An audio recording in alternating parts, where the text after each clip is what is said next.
Welcome back to Raw Reactions. So today I just typed in USA News. Um, Make sure that you're hitting the comment section on videos that you want to watch and everything. So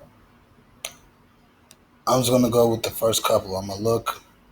This is 21 hours ago. It's a minute long. We'll do this real quick. Thinking of other things. Whoa.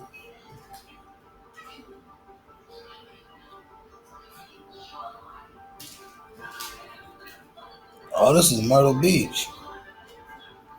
Wow. Why I just try to lift the car? No, don't back up. Bro, the car already up in the air.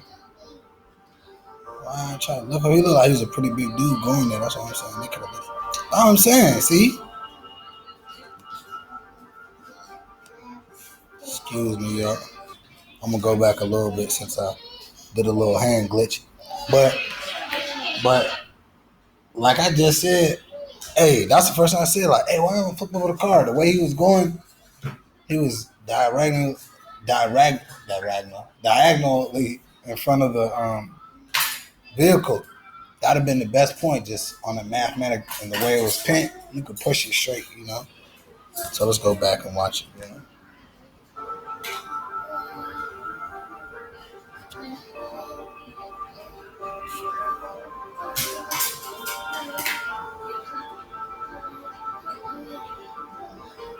See, they need to just flip it, tip it right over.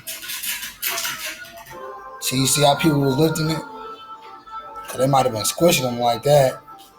They should have flipped it. Let me show you where they should have flipped it at.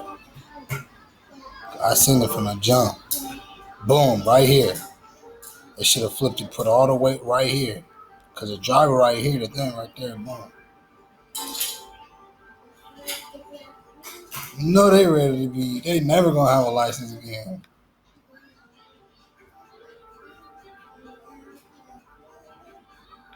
See, because bruh right there, they lifting on right there. He right there, look. What do you feel about this Raw Reaction squad? Did they really help the men or no?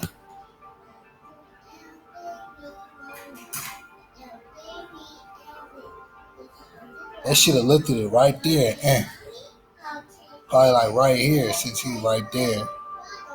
This is him right here. See, look, they look like they lifting it more on.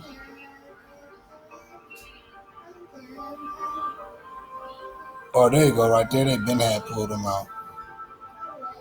Now they're trying to get a motorcycle. Like, yeah, grab my motorcycle too. So, like, comment, subscribe. What do y'all feel about that?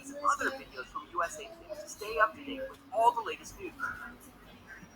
We're gonna go right here too. I'm just reacting to the react. ABC News senior investigative correspondent Aaron Katersky now joining me with more. So, Aaron, you've been investigating everything that's taken place to this point. Tell us about this new video now and how it's reshaping the investigation.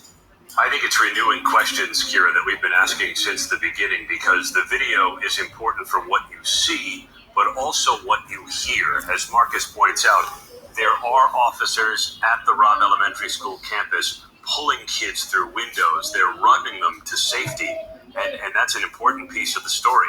But there are also, and you hear this emanating from a nearby squad car, the radio traffic, where it appears a dispatcher is trying to tell officers what's going on inside the classroom as 911 operators are learning it from the students who are there, saying that there are classrooms full of victims. They need the police. We know the police were there. 19 officers had gone into the hallway, but they stayed in the hallway. And so one question for investigators is, why did the incident commander not act on the information that the 911 operators were getting?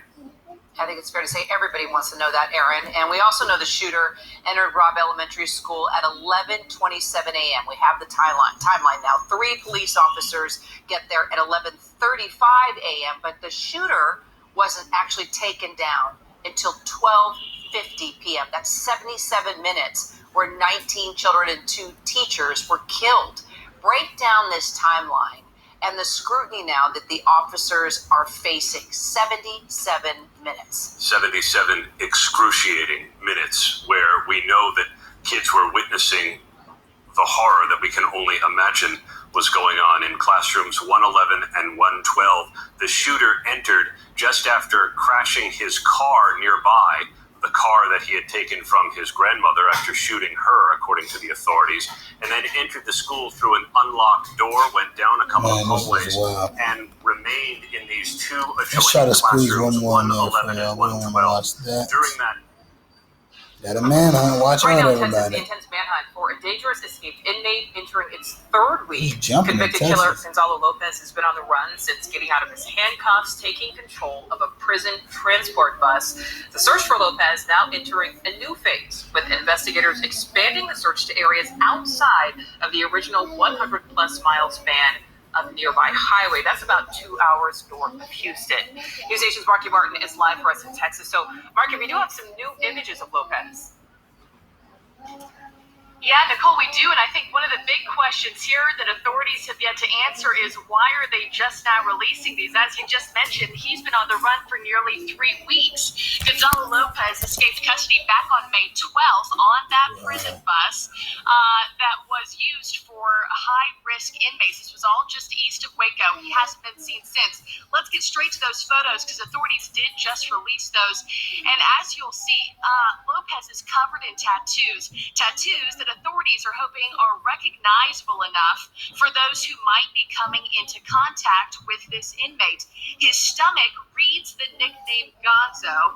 His back at the very top, it says Mexican, and you'll see there too, there's a skull on top of Aztec ruins. Both of his arms are covered in tattoos of different women. Lopez escaping that prison bus, reportedly, he got out of his restraints, broke out of a metal cage before stabbing an officer and then stealing that bus. And again, just to reiterate, Nicole, he has been on the run now for almost 3 weeks. All right, so on the run for almost 3 weeks here. We know he is a convicted killer. We know he stabbed that corrections officer. So officials are telling the public he should be considered armed and extremely dangerous. Oh yeah, not only does Lopez have ties to the Mexican mafia, he also comes with a really long rap sheet.